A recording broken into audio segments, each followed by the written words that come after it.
नमस्कार दोस्तों, स्वागत है आपका मेरे चैनल कथा कुंज में। आज मैं आपके लिए लेकर आई हूँ मुंशी प्रेमचंद्र जी द्वारा लिखित एक कहानी जिसका शीर्षक है धोखा। अगर आपको ये कहानी अच्छी लगे तो इसे लाइक कीजिएगा और मेरे चैनल को सब्सक्राइब कीजिएगा और अपने दोस्तों के साथ इसे शेयर कीजिएगा। तो आइए कहानी शुरू करते हैं। सती कुंड में खिले हुए कमल वसंत के धीमे धीमे झोंकों से लहरा रहे थे और प्रातःकाल की मंद मंद सुनहरी किरणें उनमें मिल मिलकर मुस्कुराती थी। राजकुमारी प्रभा कुंड के किनारे हरी हरी घास पर खड़ी सुंदर पक्षियों का कलरव सुन रही थी। उनका कनक वर्ण इन्हीं फूलों की भांति दमक रहा था, मानो प्रभात की साक्षात मूर्ति है जो भगवान अंशुमाली के किरणों द्वारा निर्मित हुई थी। प्रभा ने मौलसिरी के वृक्ष पर बैठी हुई श्यामा की ओर देखकर कहा, मेरा जी चाहता है कि मैं भी एक चिड़िया होती। उसकी सहेली उमा ने मुस्कुराकर पूछा, क्यों? प्रभा ने कुंड की ओर ताकते हुए उत्तर दिया, वृक्ष की हरी भरी डालियों पर बैठी हुई चहचहाती मेरे कलरव से सारा बाग गूंज उठता।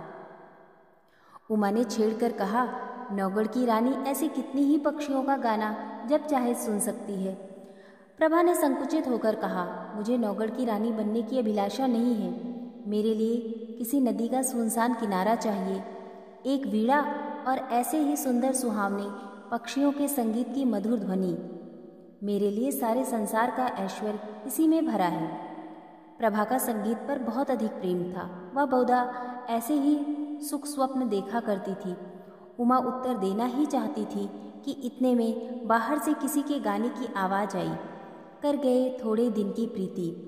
प्रभा ने एकाग्र मन होकर सुना और अधीर होकर कहा, बहन, इस वाणी में जादू है। मुझसे अब बिना सुने नहीं रहा जाता, इसे भीतर बुलाओ। उस पर भी गीत का जादू असर कर रहा था। वह बोली, निसंदेह ऐसा राग मैंने आज तक नहीं सुना। खिड़की खोलकर बुलाती हूँ। थोड़ी देर में रगिया भीतर आया। सुंदर सजीले बदन का नौजवान था।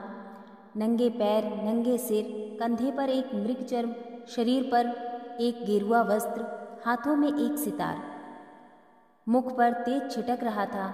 उसने दबी हुई दृष्टि से दोनों कोमलांगी रमणियों को देखा और सिर झुकाकर बैठ गया। प्रभा ने झिझकती हुई आंखों से देखा और दृष्टि नीचे कर ली। उमा ने कहा, योगी जी, हमारे बड़े भाग्य थे कि आपके दर्शन हुए। हमको भी कोई पद सुनाकर कृतार्थ कर दीजिए। योगी ने सिर झुकाकर उत्तर दिया, हम योगी लोग नारायण का भजन करते हैं। ऐसे ऐसे दरबारों में हम भला क्या गा सकते हैं, पर आपकी इच्छा है तो सुनिए। कर गए थोड़े दिन की प्रीति, कहाँ वह प्रीति, कहाँ वह बिछरन, कहाँ मधुबन की रीति। कर गए थोड़े दिन की प्रीति। योगी का रसीला करुण स्वर, सितार का सुमधुर निनाद, उस पर गीत का माधुर्य प्रभा को बेसुध किए देता था। इसका रसज्ञ स्वभाव और उसका मधुर रसीला गान अपूर्व संयोग था। जिस भांति सितार की ध्वनि गगन मंडल को प्रतिध्वनित हो रही थी, उसी भांति प्रभा के हृदय में लहरों की हिलोरें उठ रही थी। वे भावनाएं जो अब तक शांत थी जाग पड़ी। हृदय सुख स्वप्न देखने लगा। सती कुंड के कमल तिलिस्म की परियां बन बनकर मंडराते हुए भौरों से कर जोड़ सजल नयन हो कहते थे, कर गए थोड़े दिन की प्रीति। सुर्ख और हरी पत्तियों से लदी डालियां सिर झुकाए चहकते हुए पक्षियों से रो रो कर कहती थी, कर गए थोड़े दिन की प्रीति। और राजकुमारी प्रभा का हृदय भी सितार की मस्तानी तान के साथ गूंजता था, कर गए थोड़े दिन की प्रीति। प्रभा बघौली के राव देवीचंद की इकलौती कन्या थी। राव पुराने विचारों के रईस थे। कृष्ण की उपासना में लवलीन रहते थे, इसलिए इनके दरबार में दूर दूर के कलावंत और गवैये आया करते और इनाम एक राम पाते थे। राव साहब को गाने से बहुत प्रेम था। वे स्वयं भी इस विद्या में निपुण थे। यद्यपि अब वृद्धावस्था के कारण यह शक्ति निशेष हो चली थी, पर फिर भी विद्या के गूढ़ तत्वों के पूर्ण जानकार थे। प्रभा बाल्यकाल से ही इनकी सोहबतों में बैठने लगी। कुछ तो पूर्व जन्म का संस्कार और कुछ रात दिन गाने की ही चर्चाओं ने उसे भी इस फन में अनुरक्त कर दिया था। इस समय उसके सौंदर्य की खूब चर्चा थी। राव साहब ने नौगढ़ के नवयुवक और सुशील राजा हरिश्चंद्र से उनकी शादी तय कर दी थी। उभय पक्ष में तैयारियां हो रही थी। राजा हरिश्चंद्र मेयो कॉलेज अजमेर के विद्यार्थी और नई रोशनी के भक्त थे। उनकी आकांक्षा थी तो राव साहब इस प्रथा को दूषित समझते थे। प्रभा राजा हरिश्चंद्र के नवीन विचारों की चर्चा सुनकर इस संबंध से संतुष्ट ना थी, पर जब से उसने इस प्रेम में युवा योगी का गाना सुना था तब से तो वह उसी के ध्यान में डूबी रहती। उमा उसकी सहेली थी। इन दोनों की बीच किसी बात का पर्दा न था, परंतु इस भेद को प्रभा ने उससे भी गुप्त रखा। उमा उसके स्वभाव से परिचित थी, ताड़ गई, परंतु उसने उपदेश करके इस अग्नि को भड़काना उचित ना समझा। उसने सोचा कि थोड़े दिन में यह अग्नि आप ही शांत हो जाएगी। ऐसी लालसाओं का अंत प्रायः इसी प्रकार हो जाया करता है, किंतु उसका अनुमान गलत सिद्ध हुआ। योगी की वह मोहनी मूरत कभी प्रभा की आंखों से न उतरती। उसका मधुर राग प्रतिक्षण उसके कानों में गूंजा करता। उसी कुंड के किनारे वह सिर झुकाए सारे दिन बैठी रहती, कल्पना में वही मधुर हृदयग्राही राग सुनती और योगी की मनोहारिणी मूर्ति देखती। कभी कभी उसे ऐसा भास होता कि बाहर से यह आवाज़ आ रही है। वह चौंक पड़ती और तृष्णा से प्रेरित होकर वाटिका की चार दीवारी तक जाती और वहाँ से निराश होकर लौट आती। फिर वह आप ही विचार करती, यह मेरी क्या दशा है, मुझे यह क्या हो गया। मैं हिंदू कन्या हूँ, माता पिता ने जिसे सौंप दिया उसकी दासी बनकर ही रहना मेरा धर्म है। मुझे तन मन से उनकी सेवा करनी चाहिए। किसी अन्य पुरुष का ध्यान तक मन में लाना मेरे लिए पाप है। आह, यह कलुषित हृदय लेकर मैं किस मुँह से पति के पास जाऊंगी। इन कानों से क्यों कर प्रणय की बातें सुन सकूंगी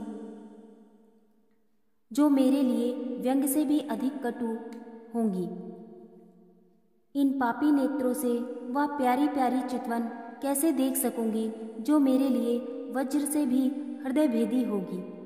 इस गले में वे मृदुल प्रेम बाहु पड़ेंगे जो लौह दंड से भी अधिक भारी और कठोर होंगे। प्यारे, तुम मेरे हृदय मंदिर से निकल जाओ। यह स्थान तुम्हारे योग्य नहीं। मेरे वश में होता तो तुम्हें हृदय की सेज पर सुलाती, परंतु मैं धर्म की रस्सियों में बंधी हुई हूँ। इस तरह 1 महीना बीत गया। ब्याह के दिन निकट आते जाते और प्रभा का कमल सा मुख कुमलाया जाता था। कभी कभी विरह वेदना एवं विचार विपल्लों से व्याकुल होकर उसका चित्त चाहता कि सती कुंड की गोद में ही शांति लूं, किंतु राव साहब इस शोक में जान दे देंगे, यह विचार कर वह रुक जाती। सोचती, मैं उनकी जीवन सर्वस्व हूँ। मुझ अभागिन को उन्होंने किस लाड़ प्यार से पाला। मैं ही उनके जीवन का आधार और अंतकाल की आशा हूँ। नहीं, यूँ प्राण देकर उनका आशाओं की हत्या ना करूँगी। मेरे हृदय पर चाहे जो बीते, उन्हें ना उड़ाऊँगी। प्रभा का एक योगी गवैये के पीछे उन्मत्त हो जाना कुछ शोभा नहीं देता। योगी का गान तानसेन के गानों से भी अधिक मनोहर क्यों ना हो, पर एक राजकुमारी का उसके हाथों बिक जाना हृदय की दुर्बलता प्रकट करता है। राव साहब के दरबार में विद्या की शौर्य की और वीरता से प्राण हवन करने की चर्चा ना थी। यहाँ तो रात दिन राग रंग की धूम रहती थी। यहाँ इसी शास्त्र के आचार्य प्रतिष्ठा के मसनद पर विराजित थे और उन्हीं पर प्रशंसा के बहुमूल्य रत्न लुटाए जाते थे। प्रभा ने प्रारंभ से ही इसी जलवायु का सेवन किया था और उस पर इनका गाढ़ा रंग चढ़ गया था। ऐसी अवस्था में उसकी गान लिप्सा ने यदि भीषण रूप धारण कर लिया तो आश्चर्य ही क्या है। शादी बड़ी धूमधाम से हुई। राव साहब ने प्रभा को गले लगाकर विदा किया। प्रभा बहुत रोई। उमा को वह किसी तरह छोड़ती ना थी। नौगढ़ एक बड़ी रियासत थी और राजा हरिश्चंद्र के सुप्रबंध से उन्नति पर थी। प्रभा की सेवा के लिए दासियों की एक पूरी फौज थी। उसके रहने के लिए वह आनंद भवन सजाया गया था, जिसके बनाने में शिल्प विशारदों ने अपूर्व कौशल का परिचय दिया था। श्रृंगार चतुराओं ने दुल्हन को खूब संवारा। रसीले राजा साहब अधरामृत के लिए विह्वल हो रहे थे। अंतापुर में गए। प्रभा ने हाथ जोड़कर सिर झुकाकर उनका अभिवादन किया। उसकी आंखों से आंसू की नदी बह रही थी। पति ने प्रेम के मद में मत हो कर घूंघट हटा दिया। दीपक था पर बुझा हुआ, फूल था पर मुरझाया हुआ। दूसरे दिन से राजा साहब की यह दशा हुई कि भौरे की तरह प्रतिक्षण इस फूल पर मंडराया करते। ना राजपाट की चिंता थी, ना सैर की और ना ही शिकार की परवाह। प्रभा की वाणी रसीला राग थी, उसकी चितवन सुख का सागर और उसका मुख चंद्र आमोद का सुहावना कुंज। बस प्रेम मद में राजा साहब बिल्कुल मतवाले हो गए थे। उन्हें क्या मालूम था कि दूध में मक्खी है। यह असंभव था कि राजा साहब के हृदयहारी और सरस व्यवहार का, जिसमें सच्चा अनुराग भरा हुआ था, प्रभा पर कोई प्रभाव ना पड़ता। प्रेम का प्रकाश अंधेरे हृदय को भी चमका देता है। प्रभा मन में बहुत लज्जित होती। वह अपने आप को इस निर्मल और विशुद्ध प्रेम के योग्य ना पाती थी। इस पवित्र प्रेम के बदले में उसे अपने कृत्रिम रंगे हुए भाव प्रकट करते हुए मानसिक कष्ट होता था। जब तक राजा साहब उसके साथ रहते, वह उनके गले की लता की भांति लिपटी हुई घंटों प्रेम की बातें करती रहती। वह उनके साथ सुमन वाटिका में चुहल करती, उनके लिए फूलों का हार गूंथती और उनके गले में हाथ डालकर कहती, प्यारे देखना ये फूल मुरझा ना जाए, इन्हें सदा ताज़ा रखना। वह चांदनी रात में उनके साथ नाव पर बैठकर झील की सैर करती और उन्हें प्रेम का राग सुनाती। यदि उन्हें बाहर से आने में जरा सी भी देर हो जाती तो वह मीठा मीठा उल्हना देती, उन्हें निर्दय तथा निष्ठुर कहती। उनके सामने वह स्वयं हंसती, उनकी आंखें हंसती और आँखों का काजल हंसता था। किंतु जब वह अकेली होती, उसका चंचल चित्त उड़कर उसी कुंड के तट पर पहुंच जाता। कुंड का वह नीला नीला पानी, उस पर तैरते हुए कमल और मौलसिरी की वृक्ष पंक्तियों का सुंदर दृश्य आंखों के सामने आ जाता। उमा मुस्कुराती और नजाकत से लचकती हुई आ पहुंचती। तब रसीले योगी की मोहनी छवि आंखों में आ बैठती और सितार के सुर से सुर गूंजने लगते। कर गए थोड़े दिन की प्रीति। तब वह एक दीर्घ श्वास लेकर उठ बैठती और बाहर निकलकर पिंजरे में चहकते हुए पक्षियों के कलरव में शांति प्राप्त करती। इस भांति यह स्वप्न तिरोहित हो जाता। इस तरह कई महीने बीत गए। एक दिन राजा हरिश्चंद्र प्रभा को अपनी चित्रशाला में ले गए। उसके प्रथम भाग में ऐतिहासिक चित्र थे। सामने ही शूरवीर महाराणा प्रताप सिंह का चित्र नजर आया। मुख रविंद्र से वीरता की ज्योति स्फुटित हो रही थी।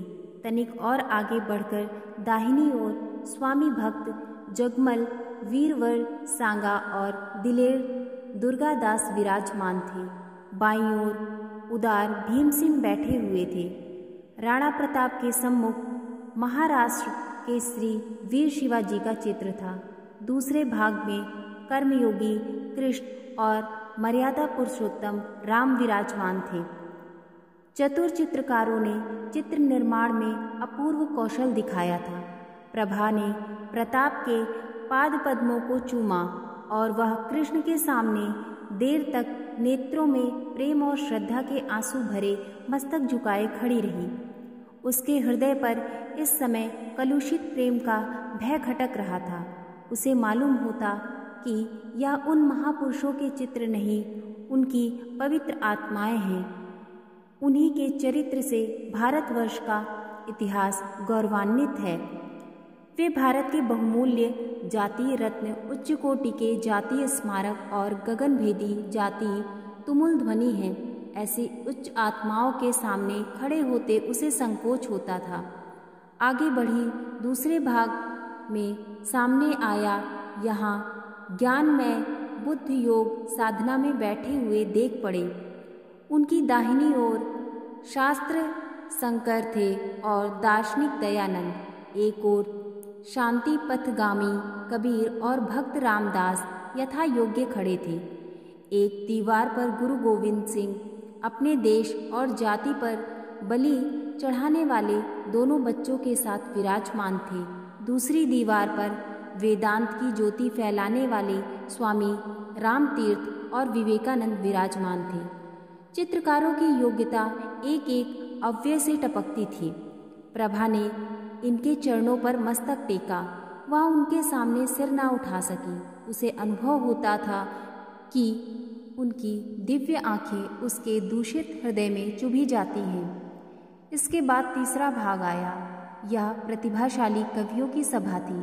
सर्वोच्च स्थान पर आदि कवि वाल्मीकि और महर्षि वेदव्यास सुशोभित थे। दाहिनी ओर श्रृंगार रस के अद्वितीय कवि कालिदास थे। बाईं तरफ गंभीर भावों से पूर्ण भवभूति निकट ही भर्तृहरि अपने संतोषाश्रम में बैठे हुए थे। दक्षिण की दीवार पर राष्ट्रभाषा हिंदी के कवियों का सम्मेलन था। सहृदय कवि सूर, तेजस्वी, तुलसी, केशव और रसिक बिहारी यथाक्रम विराजमान थे। सूरदास से प्रभा का अगाध प्रेम था। वह समीप जाकर उनके चरणों पर मस्तक रखना ही चाहती थी कि अकस्मात उन्हीं चरणों के सम्मुख सर झुकाए उसे एक छोटा सा चित्र दिख पड़ा। प्रभा उसे देखकर चौंक पड़ी। यह वही चित्र था जो उसके हृदय पट पर खिंचा हुआ था। वह खुलकर उसकी तरफ ताक ना सकी, दबी हुई आंखों से देखने लगी। राजा हरिश्चंद्र ने मुस्कुराकर पूछा, इस व्यक्ति को तुमने कहीं देखा है? इस प्रश्न से प्रभा का हृदय कांप उठा। जिस तरह मृग शावक व्याघ्र के सामने व्याकुल होकर इधर उधर देखता है, उसी तरह प्रभा अपनी बड़ी बड़ी आंखों से दीवार की ओर ताकने लगी। सोचने लगी, क्या उत्तर दूं? इसको कहीं देखा है? उन्होंने यह प्रश्न मुझसे क्यों किया? कहीं ताड़ तो नहीं गए? हे नारायण, मेरे पद तुम्हारे हाथ हैं, क्यों कर इनकार करूं? मुंह पीला हो गया। सिर झुकाकर क्षीण स्वर में बोली, हाँ, ध्यान आता है कि कहीं देखा है। हरिश्चंद्र ने कहा, कहाँ देखा है? प्रभा के सिर में चक्कर सा आने लगा। बोली, शायद एक बार यह गाना गाता हुआ मेरी वाटिका के सामने से जा रहा था। उमा ने बुलाकर इसका गाना सुना था। हरिश्चंद्र ने पूछा, कैसा गाना था? प्रभा के होश उड़ गए थे। सोचती थी, राजा के इन सवालों में जरूर कोई बात है। देखूं लाज रहती है या नहीं। बोली, उसका गाना ऐसा बुरा ना था। हरिश्चंद्र ने मुस्कुराकर कहा, क्या गाता था? प्रभा ने सोचा, इस प्रश्न का उत्तर दे दूं तो बाकी क्या रहता है। उसे विश्वास हो गया कि आज कुशल नहीं है। वह छत की ओर निरखती हुई बोली, सूरदास का कोई पद था? हरिश्चंद्र ने कहा, हाँ, यह तो नहीं कर गए थोड़े दिन की प्रीति। प्रभा की आंखों के सामने अंधेरा छा गया। सिर घूमने लगा। वह खड़ी ना रह सकी, बैठ गई और हताश होकर बोली, हाँ, यही पद था। फिर उसने कलेजा मजबूत करके पूछा, आपको कैसे मालूम हुआ? हरिश्चंद्र बोले, वह योगी मेरे यहाँ अक्सर आया जाया करता था। मुझे भी उसका गाना पसंद है। उसी ने मुझे यह हाल बताया था। किंतु वह तो कहता था कि राजकुमारी मेरे गानों को बहुत पसंद किया करती थी और पुनः आने के लिए आदेश किया था। प्रभा को अब सच्चा क्रोध दिखाने का अवसर मिल गया। वह बिगड़ कर बोली, यह बिल्कुल झूठ है, मैंने उससे कुछ नहीं कहा। हरिश्चंद्र बोले, यह तो मैं पहले ही समझ गया था कि यह उन महाशय की चालाकी है। डींग मारना गवैयों की आदत है, परंतु इसमें तो तुम्हें इनकार नहीं कि उसका गाना बुरा ना था। प्रभा बोली, ना, अच्छी चीज को बुरा कौन कहेगा? हरिश्चंद्र ने पूछा, फिर सुनना चाहो तो उसे बुलाऊं? सिर के बल दौड़ा आएगा। क्या उनके दर्शन फिर होंगे? इस आशा से प्रभा का मुखमंडल विकसित हो गया। परंतु इन कई महीनों की लगातार कोशिश से जिस बात को भुलाने में वह किंचित सफल हो चुकी थी, उसके फिर नवीन हो जाने का भय हुआ। बोली, इस समय गाना सुनने को मेरा जी नहीं चाहता। राजा ने कहा, या मैं ना मानूंगा कि तुम और गाना नहीं सुनना चाहती। मैं उसे अभी बुलाए लेता हूँ। यह कहकर राजा हरिश्चंद्र तीर की तरह कमरे से बाहर निकल गए। प्रभा उन्हें रोक ना सकी। वह बड़ी चिंता में डूबी खड़ी थी। हृदय में खुशी और रंज की लहरें बारी बारी से उठती थी। मुश्किल से 10 मिनट बीते होंगे कि उसे सितार के मस्ताने सुर के साथ योगी की रसीली तान सुनाई दी। कर गए थोड़े दिन की प्रीति। वह हृदयग्राही राग था, वही हृदय भेदी प्रभाव, वही मनोहरता और वही सब कुछ जो मन को मोह लेता। एक क्षण में योगी की मोहनी मूरत दिखाई दी। वही मस्तानापन, वही मतवाले नेत्र, वही नैनाभिराम देवताओं का सा स्वरूप। मुखमंडल पर मंद मंद मुस्कान थी। प्रभा ने उसकी तरफ सहमी हुई आंखों से देखा। एकाएक उसका हृदय उछल पड़ा। उसकी आंखों के आगे एक पर्दा हट गया। प्रेम विह्वल हो आंखों में आंसू भरे वह अपने पति के चरणों पर गिर पड़ी और गदगद कंठ से बोली, प्यारे प्रीतम। राजा हरिश्चंद्र को आज सच्ची विजय प्राप्त हुई। उन्होंने प्रभा को उठाकर छाती से लगा लिया। दोनों आज एक प्राण हो गए। राजा हरिश्चंद्र ने कहा, जानती हो मैंने यह स्वांग क्यों रचा था? गाने का मुझे सदा से व्यसन है और सुना है तुम्हें भी इसका शौक है। तुम्हें अपना हृदय भेंट करने से प्रथम एक बार तुम्हारा दर्शन करना आवश्यक प्रतीत हुआ और उसके लिए सबसे सुगम उपाय यही सूझ पड़ा। प्रभा ने अनुराग से देखकर कहा, योगी बनकर तुमने जो कुछ पा लिया वह राजा रहकर कदापि ना पा सकते। अब तुम मेरे पति हो और प्रियतम भी हो, पर तुमने मुझे बड़ा धोखा दिया और मेरी आत्मा को कलंकित किया। इसका उत्तरदाता कौन होगा?